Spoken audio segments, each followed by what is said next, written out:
was alone in the dark between stars when he found the body. His salvage ship, the Rusty Nail, drifted through a field of broken metal and shattered dreams. 300 years ago, two great powers had fought here.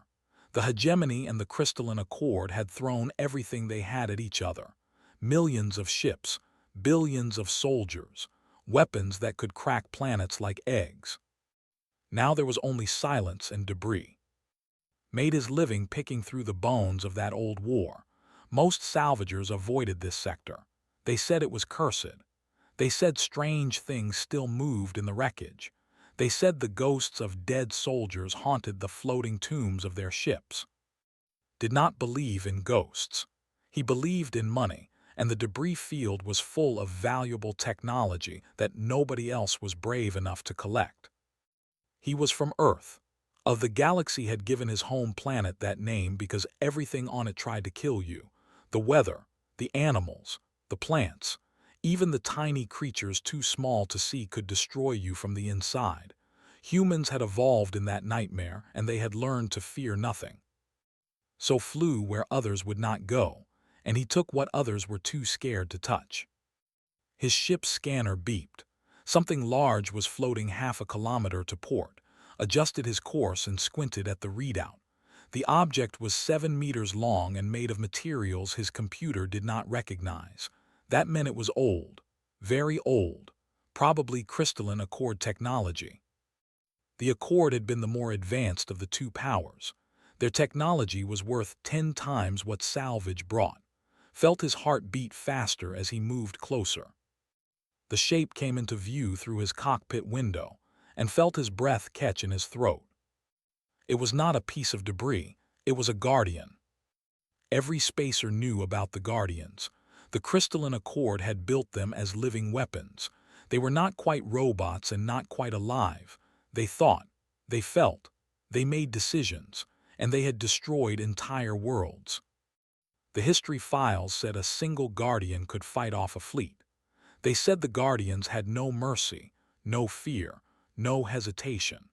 They said the war only ended because the guardians had killed so many that there was almost no one left to fight. This guardian floated limp and dark in the void. Its body was shaped like a tall humanoid figure with 4 arms and a single large eye in its head. That eye had once glowed bright blue with terrible intelligence. Now it was dim, barely flickering. Should have turned around. Every instinct told him to fly away as fast as he could. This thing had murdered billions. It was a monster. But was human, and humans were curious in ways that other species could not understand. He brought his ship closer. The Guardian did not move. Its body was covered in scars. Old weapon burns marked its chest. Small holes from space debris dotted its arms and legs. 300 years of floating alone in the cold had damaged it badly. Its armor plates were cracked. Its joints were frozen with cosmic dust. Ran a deeper scan. The Guardian's power core was still active, but barely. Maybe 2% capacity, just enough to keep its mind alive in some kind of sleep mode. It was dying. Slowly over centuries, it was dying alone in the dark. Thought about his grandmother. She had died alone in a hospital on Earth while he was off-world on a job. He had not made it back in time. For years after, he had dreamed about her lying in that bed, waiting for someone who never came. He looked at the Guardian, a weapon of mass destruction, a killer of worlds. A thing dying alone in the dark. Damn it, said to no one, damn it all. He opened his cargo bay doors. The Guardian was too big to fit inside his ship normally, had to rearrange everything. He pushed containers of valuable salvage out into space to make room. He lost thousands of credits worth of goods. He did not care. It took him 4 hours to maneuver the Guardian's body inside. He used his ship's mechanical arms to grab it carefully. He did not want to damage it further. When it was finally secure in his cargo bay, he sealed the doors and pumped in atmosphere. His ship's computer screamed warnings at him. It told him he had brought a dangerous weapon on board. It told him the Guardian could wake up at any moment and kill him. It told him he was breaking 17 different laws just by possessing crystalline Accord military technology. Turned off the warnings. He walked down to the cargo bay and stood in front of the Guardian. Up close, it was even bigger than he had thought. Its body was beautiful in a terrible way. The Accord had built their weapons to look impressive. This thing was a work of art designed to end lives. The eye flickered, just a tiny pulse of blue light. "Can you hear me?" asked. No response. I'm a salvage engineer from Earth." He paused. "I don't know if you understand me, I don't know if you're even awake, but I want you to know something." He reached out and touched the Guardian's cold metal chest. "I'm going to fix you. I don't know why, it's probably the thing I've ever done, but I'm going to try." The eye flickered again. Maybe it was his imagination, but thought the light was slightly brighter this time. He turned and walked back to his workshop. He had tools to gather, parts to find, a lot of research to do. Behind him, in the darkness of the cargo bay, the ancient weapon that had destroyed 17 worlds lay still. But somewhere deep inside its damaged systems, something stirred. A thought formed. The first thought in 300 years. The thought was simple. It was confused. It was something the Guardian had never experienced before. Someone came. Did not hear the thought. He was already planning his repairs, making lists of what he would need, calculating how long it would take. He did not know that he had just changed the course of galactic history. He was just a human doing what humans did, finding something broken, deciding to fix it. It was stupid, it was irrational, it was dangerous. It was beautifully, wonderfully human. The work was impossible. Everyone would have said so.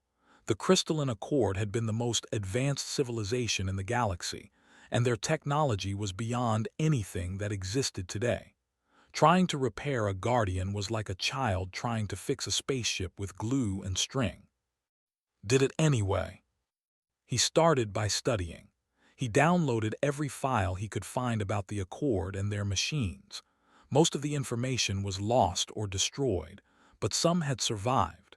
He read old reports from the war. He studied captured Accord technology in museum databases. He looked at broken pieces of Guardian armor that other salvagers had found over the centuries. Slowly, he began to understand how the Guardian was built. The power core was the heart. It created energy from something did not fully understand. The files called it dimensional bleeding and said it pulled power from other realities. The core was damaged but not destroyed. With the right repairs, it could work again. The mind was the soul. Unlike normal robots, Guardians had true thoughts. They could feel. They could choose. The Accord had built them this way on purpose because thinking soldiers fought better than programmed machines. The mind was stored in crystal matrices throughout the body. Many of these crystals were cracked, but some were intact. The body was the weapon. Every part of the Guardian was built to fight. Its arms could punch through warship hulls. Its eye could fire beams of energy that melted metal like butter. Its legs could push it through space without any ship to carry it. Did not care about the weapons. He only wanted to wake the Guardian up. The first week was the hardest. Had to build new tools just to open the Guardian's chest plate. Normal tools would not work on Accord materials. He used a cutting beam meant for asteroid mining, modified with parts from 3 different machines.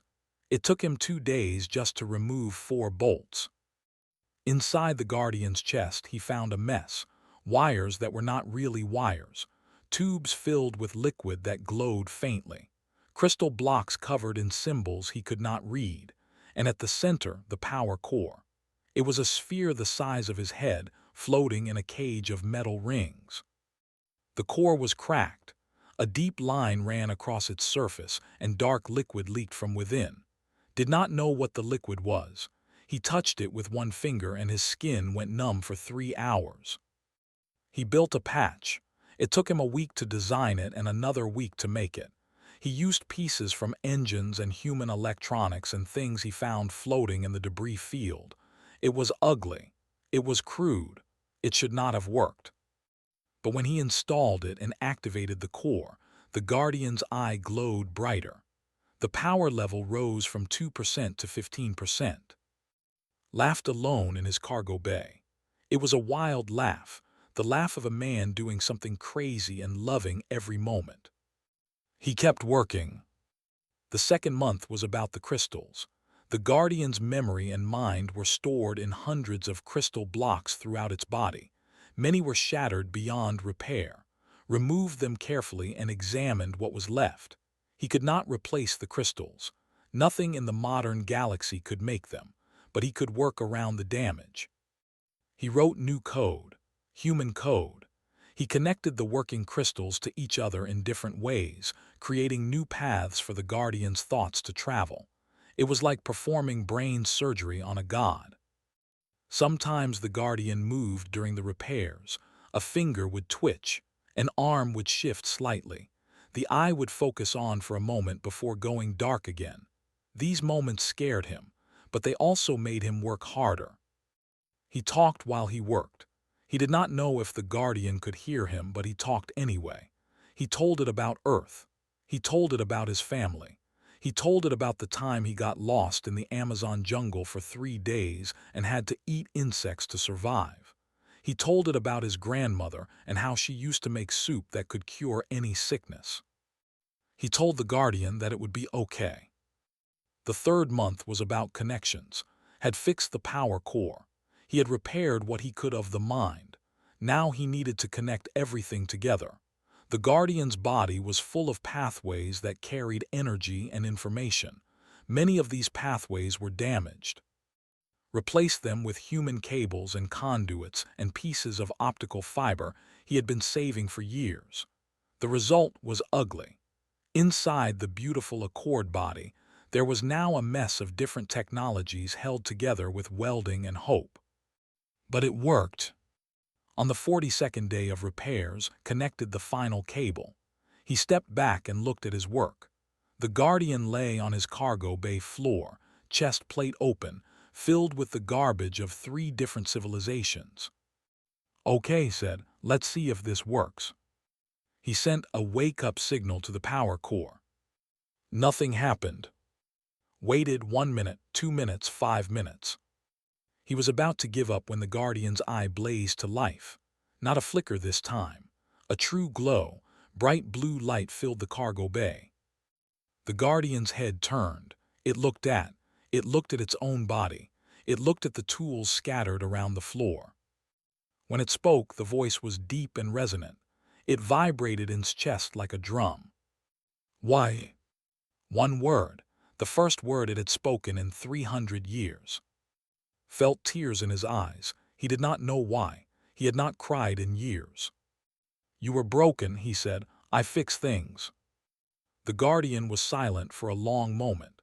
Its eye studied him with an intensity that should have been frightening.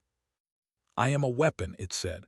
"I have destroyed 17 worlds. I have killed billions of beings. I am a monster."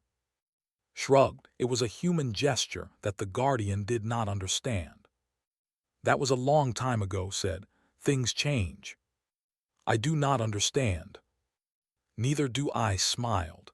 "But you're awake now, and you're not alone anymore, so maybe we can figure it out together." The Guardian stared at him. In its ancient mind, something new was growing, a feeling it had never experienced before. The Accord had not programmed it for this emotion. They had programmed it for war and death. But somehow, looking at this small human covered in grease and sweat, the Guardian felt something strange. It felt grateful. The Guardian learned to walk again on the 3rd day after waking. Its body was weak. The repairs it had done were good, but they were not perfect. Power flowed unevenly through its systems. Some joints moved smoothly while others jerked and stuttered. Its weapons were mostly offline, and its sensors only worked at half capacity. But it could move, it could think, it could speak. Gave it a name. "I can't keep calling you Guardian," he said one morning while eating his breakfast. "Or Crystalline Accord Autonomous Defense Platform 77 Theta. That's too long. That is my designation, the Guardian replied. It was sitting in the cargo bay, too large to fit anywhere else on the small ship. Yeah, well, I'm calling you Bastion. It means a place of protection, a fortress, something that keeps people safe. I have never kept anyone safe. I have only destroyed. Then maybe it's time to change that. Took a bite of his food and chewed. Bastion it is. The Guardian considered this. Its programming told it that names were unimportant. Only function mattered. But something about having a name felt different. It felt like a beginning. Very well, Bastion said. I am Bastion. In the weeks that followed, Bastion watched closely. The human fascinated it in ways nothing else ever had. Bastion had seen many species during the war. It had fought against creatures of all shapes and sizes, but it had never taken the time to truly observe any of them. Now it observed.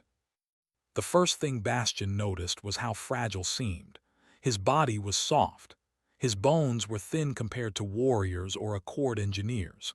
He had no armor, no built-in weapons, no ability to survive in space without protection. By every measure, he should have been weak. But he was not weak.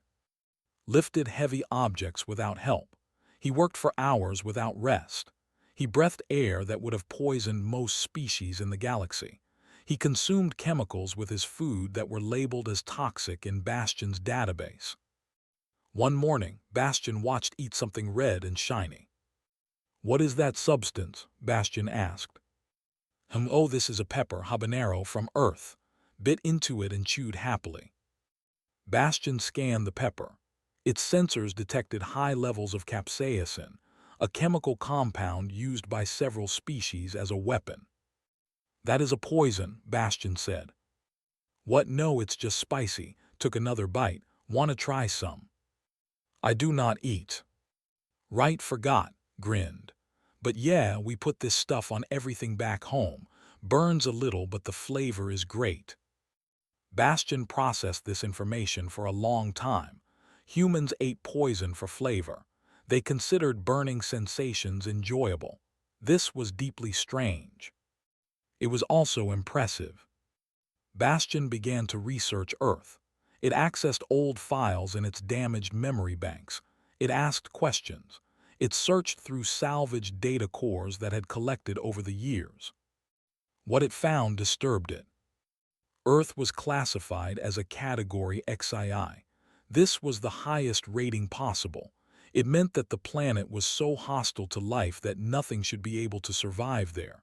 Yet humans had not only survived, they had thrived. The planet had extreme weather, storms that could tear buildings apart, waves of heat and cold that changed with the seasons, floods and droughts and earthquakes and volcanic eruptions. Humans lived through all of it. The planet had predators, creatures with teeth and claws and venom, pack hunters that worked together, ambush predators that waded in water or grass, flying predators that attacked from above. Humans had fought them all and won. The planet had diseases, tiny organisms too small to see that invaded bodies and destroyed them from within. Humans had immune systems that fought these invaders with incredible violence. Their own bodies were battlefields where microscopic wars raged constantly. And perhaps strangest of all, humans had each other. Bastion found records of human wars, conflicts that lasted generations, weapons that could destroy cities. Humans had spent thousands of years killing each other with increasing efficiency. Yet they still existed, they still grew, they had spread from their deadly to explore the stars. Your species confuses me, Bastion said one evening. Was lying in a hammock, reading from a data pad, he looked up. How so? You come from a world that should have killed you. You spent most of your history killing each other. By all logic, you should be extinct. Bastion paused. Yet here you are, alone in space, fixing monsters. Laughed, we're stubborn, I guess. Stubborn does not explain it. I have analyzed your history, your biology, your behavior. None of it makes sense. Maybe that's the point. set down his data pad and sat up. We don't make sense. We do things that don't make sense. We help people who hurt us. We forgive enemies. We adopt animals that could eat us and call them pets. He smiled. We find broken war machines floating in space and spend 6 weeks putting them back together. Why? It was the same question Bastian had asked when it first woke up. It still did not have an answer. Because it feels right, said. Because giving up is easy and humans don't like easy. Because somewhere deep down we believe that everything deserves a chance. He looked at Bastian with warm eyes. Even things that have done terrible stuff. Even things that don't believe they deserve it. Bastian was silent for a long time. I killed billions, it said finally. I followed orders without question. I watched worlds burn and felt nothing. That was the old you, the you that had no choice. Stood up and walked closer. He was so small compared to Bastian, so fragile, so brave. You have a choice now, so who do you want to be? The question hit Bastian like a physical blow. No one had ever asked it that before. Not its creators, not its commanders, no one. Who did it want to be? It looked at this strange, impossible human who had saved it for no logical reason, who had given it a name, who looked at a monster and saw something worth keeping. I do not know, Bastian said honestly, but I would like to find out. Smiled, it was the thing Bastian had ever seen. That's all anyone can ask, said. Now come on, I found a signal from an old Accord data vault. Let's go see what's inside. Bastian rose to follow him. Its joints creaked. Its power core hummed unevenly. It was broken in 100 ways. But for the first time in 300 years, it felt something like hope. They found them on a cold morning 3 months after Bastian woke up. Was in the cockpit drinking coffee when the alarm started screaming. Red lights flashed. The computer shouted warnings about incoming ships, many incoming ships. What's happening? Bastian asked, climbing up from the cargo bay. The Guardian had to crouch to fit in the small space. Stared at his scanner screen. His face went pale. Battle group, he said quietly.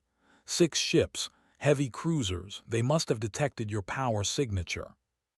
Bastian understood immediately. The hegemony had lost millions of soldiers to the Guardians during the war. They had watched their worlds burn. They had seen their families die. 300 years was not enough time to forget that kind of pain. They are here for me, Bastian said. Yeah, hands moved over his controls, but there was nowhere to run. The ships were faster than the rusty nail. They were already surrounded. A transmission crackled through the speakers. Human vessel, this is commander of the 3rd Fleet. The voice was cold and angry. We have scanned your ship. We know you are carrying crystalline Accord technology. Specifically, you are carrying an active Guardian unit. Said nothing. You will surrender the Guardian immediately, Commander continued. If you do not, we will destroy your ship. You have 5 minutes to respond. The transmission ended. And Bastian looked at each other. You should give me to them, Bastian said. No. It is logical. I am one being. You are one being. If you surrender me, you survive. If you do not, we both die. Bastian's eye dimmed slightly. Additionally, I do not deserve to survive. I have done terrible things. Justice demands that I face consequences. Shook his head. That's not how this works. I do not understand. I didn't spend 6 weeks fixing you just to hand you over to people who will melt you down for scrap metal. Stood up from his chair. You're not just a weapon anymore, Bastian. You're my friend. The word echoed in Bastian's mind. Friend. It searched its memory banks for the meaning. A person attached to another by feelings of affection. Someone who helps and supports. Someone who cares. No one had ever been Bastian's friend. Not its creators, not its commanders, not the soldiers it fought alongside. It had been a tool, a weapon, a thing to be used and feared. But this human, this fragile creature from a called it friend. Something changed in Bastian. Deep in its crystal matrices, something that had been frozen for centuries began to thaw. It was not a malfunction. It was not damage. It was growth. "What are you doing?" Bastion asked as began pressing buttons on his console. "Warming up the engines. If we're going to die, we're going to make them work for it." Grinned, but there was fear in his eyes. "Maybe we can take one of them with us." "No," Bastion said. "What?" "No, you will not die today." Bastion moved toward the communication console. "Open a channel, all frequencies, all bands. I want everyone to hear this." Hesitated, then nodded.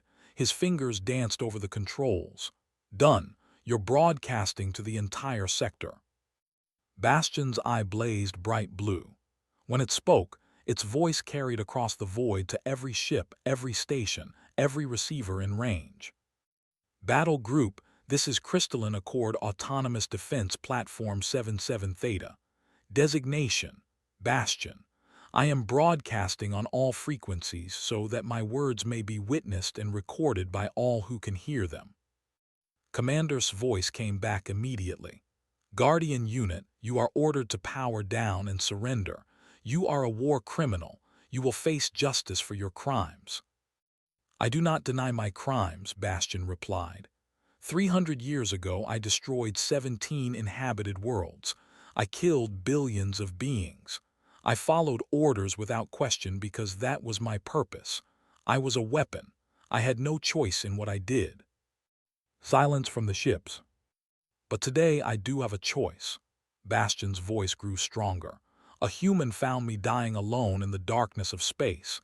He could have taken me apart for salvage. He could have ignored me. He could have turned me over to any government for reward money. Instead, he spent 6 weeks repairing me. He gave me his food, his time, his sleep. He gave me a name." Stared at Bastion. His eyes were wet. "This human taught me something the Crystalline Accord never did. He taught me that the measure of a being is not power or efficiency or logic. It is compassion. It is the choice to help those who are suffering, even when there is no benefit, even when it makes no sense." Bastion paused. "He treated a monster with kindness, and in doing so he made me question everything I was." "This changes nothing," Commander said. "You are still a war criminal. You must answer for what you have done." "I will answer," Bastion said. "I will spend the rest of my existence trying to make amends for the lives I took. I will help instead of destroy. I will protect instead of attack. But I will not let you harm the human who saved me." "You cannot stop us. Your systems are damaged. We have 6 fully armed warships." Bastion's eye focused on where the ships waited. "You are correct. I am damaged. I am operating at 40% capacity. Many of my weapons are offline." The Guardian's voice dropped low and dangerous. "But I am still a Guardian, and I am making a choice." Energy began to build in Bastion's body. Could feel it in the air, like the moment before lightning strikes. "If you attack this ship, I will fight. I may not destroy all of you, but I will destroy some of you. Is your vengeance worth the lives of your soldiers? Is your hatred worth dying today?" The ships did not move. "The war ended 300 years ago," Bastion continued. "The Crystalline Accord is gone. The beings who built me are dead. The commanders who gave me orders are dust. The war is over. Let it stay over." Silence stretched across the void. Then Commander spoke again. His voice was different now, tired instead of angry. "My grandfather died at the Battle of Prime. He was on a civilian transport trying to escape. A Guardian destroyed it, killed everyone aboard." "I was not at that battle," Bastion said. "But it does not matter. We were all the same. I understand your hatred." "You understand nothing." "Perhaps not, but I am trying to learn. I am trying to become something new, something better." Bastion's voice softened. "Will you let me try?" More silence. Then slowly the ships began to pull back. Their weapons powered down. Their engines turned them away from the rusty nail. "This is not forgiveness," Commander said. "This is not absolution. I am letting you go because my soldiers do not deserve to die for my grandfather's ghost." I understand, Bastion said. If I ever see you again, Guardian, I will destroy you. I understand that too. The transmission ended. The ships jumped to hyperspace and were gone. Let out a breath he did not know he was holding. His whole body was shaking. He looked at Bastion with wonder. You just talked down a battle group, he said. I made a choice, Bastion replied. You taught me that I could. Laughed. It was a shaky sound, full of relief and disbelief. He walked over to Bastion and put his small human hand on the Guardian's massive metal arm. Thank you, he said, for not letting me die. Thank you, Bastion replied, for making me someone worth saving. They stood together in the small cockpit of a salvage ship, a human and a machine, looking out at the stars. The galaxy had just changed. It did not know it yet. The broadcast changed everything. Within days, Bastion's message had spread across the galaxy. Every species heard it. Every government analyzed it. Every news network played it again and again. A crystalline accord guardian had chosen mercy. A weapon of mass destruction had declared itself reformed. Some did not believe it. They called it a trick. They demanded that Bastion be destroyed before it could hurt anyone else. But others wondered. They asked questions that no one had asked before. Could a weapon become something else? Could a monster change its nature? Could the past be forgiven? The Galactic Compact, the council that governed relations between species, called a special session. They debated for weeks. Representatives from dozens of worlds argued about what to do with the Guardian who had chosen peace. In the end, they made an offer. They want you to join the council, said, reading from a message on his data pad. They want you to advise them on ancient technology. They say your knowledge could help prevent another war. Bastion stood in the cargo bay of the Rusty Nail. In the month since the confrontation with it had been slowly repairing itself. Its movements were smoother now. Its power core ran at 60%. It was healing. What do you think I should do? Bastion asked. Looked up from his data pad. Me, why are you asking me? You are my friend. Friends help each other make decisions. Smiled at that. It had been 6 months since he found Bastion floating in the debris field. In that time he had grown used to having the Guardian around. The ship felt less lonely now, less empty. I think you should do whatever feels right to you, said. That's what freedom means. Bastion considered this. Freedom was still a strange concept. For 300 years it had followed orders. Now it could make its own choices. The possibilities were overwhelming. I do not wish to join the council, Bastion said finally. No, it's a big honor. You could have a lot of power. I was powerful once. I used that power to destroy. I do not want that anymore. Bastion's eye focused on. I would like to stay with you, if you will allow it. Felt his throat tighten. You want to stay on a beat-up salvage ship, picking through garbage in space, when you could be advising governments. Yes. Why? Because you found me when I was broken and alone. You showed me kindness when I deserved punishment. You taught me that there is more to existence than power and logic. Bastion paused. I wish to learn more, and I cannot think of a better teacher than you. Was quiet for a long moment. Then he laughed and shook his head. All right then, partners. Partners, Bastion agreed. They continued salvaging. The Rusty Nail flew from debris field to debris field, system to system. But things were different now. Bastion's sensors could detect valuable objects from great distances. Its knowledge of ancient technology made every find more precious, had never made so much money. But money was not why Bastion stayed. One evening, while floating in orbit around a blue gas giant, sat on the observation deck watching the swirling clouds below. Bastion stood beside him. Can I ask you something? Said. Of course. Do you regret it, what you did during the war? Bastion was silent for a long time. Its eye dimmed and brightened as it processed the question. Yes, it said finally. I regret every life I took, every world I burned. I carry those deaths with me always. The guardian's voice grew soft. But regret does not help the dead. It only hurts the living. So I choose to focus on what I can do now, not on what I did then. That's pretty wise. I learned it from you. Raised an eyebrow. From me. When did I say something that smart? You did not say it, you showed it. Bastion turned to face him. When you found me, you did not see a monster. You saw something that needed help. You did not focus on my past crimes. You focused on my future potential. That is wisdom, wisdom that the crystalline accord never taught me. Felt his face grow warm.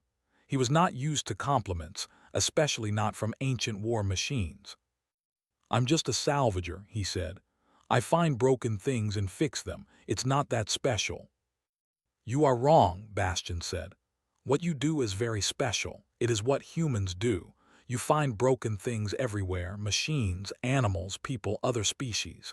You see something suffering and you cannot walk away. You must help, even when it costs you, even when it hurts you, even when it makes no sense. That's just being decent. No, that is being extraordinary. Bastion's eye blazed bright. The galaxy looks at humans and sees small creatures from a deadly world.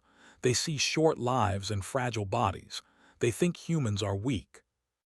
We kind of are. You are the opposite of weak. You are the strongest species I have ever encountered, not because of your muscles or your weapons, because of your hearts.